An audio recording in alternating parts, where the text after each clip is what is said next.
Good morning, good morning, good morning, good morning mga idol. Ito naman po, si Idol, maingay naman po. Didayo naman po tayo ng aga-aga ni Kabayan. Sir, bakit po ba binabalik-balikin yung aming pandesal? At lagi po kayo natabi po yung pin. Ano pong masasabi sa aming pandesal, sir? Sarap po yung pandesal at saka malambot. Tsaka talagang lasang pandesal talaga. Okay po, sir.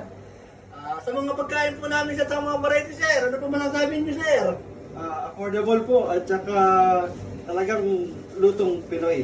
Okay po, maraming po salamat. Saan po kayo sa atin, sir? Sa Pilipinas? Sa Cavite po. Sa Cavite, shout out po ka sa Pilipinas, sa Cavite. Shout out po kayo, bati po sa Cavite, sir. Magandang umaga po sa mga taga Cavite. Okay po, sir. Maraming po salamat. Punta po lagi yun sa aming bakery. Nakakataba po ng puso. Lagi po pinupuntahan nyo ang aming bakery.